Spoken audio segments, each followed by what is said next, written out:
Every time we hear about economic diversification, there is supposition that diversifying the economy might help shoot Nigeria into a future where she can build, she can develop, she can, increase her income, and life can be better. Well, that would appear to be the basic logic, except in actuality, diversification of the economy. What have we done with the thought? And where can we be given what we have done in, say, 10 years from now? The most pressing problem for what we want to finance, and this is for whatever we want to do, painfully, this government is living a bankrupt economy. We are bankrupt. We're spending almost 100% of our income to service debt. Our debt is unsustainable. So when we want to talk about progress now, you first of all have to think of, okay, how do I, when you want to build and you're in a hole, first of all, the first thing is you have to think about how to get out of the hole. Any government that is taking over from the current administration, I don't think there is an option. You must look for stolen capital.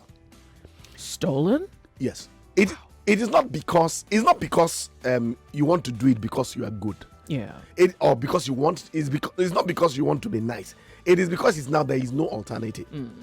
We need to find anywhere from 20 to 30 billion dollars of flight capital and bring it back. And some of these things are not as tough as they look, because on record, John Kerry, who was then the Secretary of State, on record, he said we have found $9 billion in private accounts that was supposed to be used for prosecuting the war.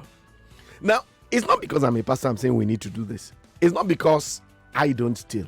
It is because if a country is now 35 billion, the kind of foreign debt that we have now, we've never had it in history. Yeah. For my age, the first time Nigeria got into a debt trap, all we were owing was $20 billion. It kept growing. It kept us unable to progress for almost 20 years until President Obasanjo came and paid it. We are back where Obasanjo met the debt and worse. We need an injection of about $30 billion. There's nobody who is going to give Nigeria $30 billion. That $30 billion, we must find it from the people who took $500 million, $1 billion, $100 million and bring it back. It is not because we want to hound people.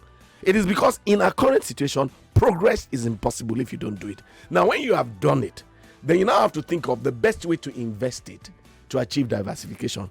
One of the things we must sort out for productivity, we must sort out power.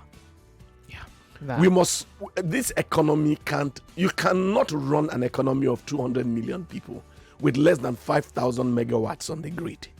You must sort, when you have dug out of that hole, one of the first priorities is to sort out power. And then we must use a model that is different from the models we've used. When we've now sorted out power, we now start to think of, once you've sorted out power, you have actually unleashed the entrepreneurial energies of the people.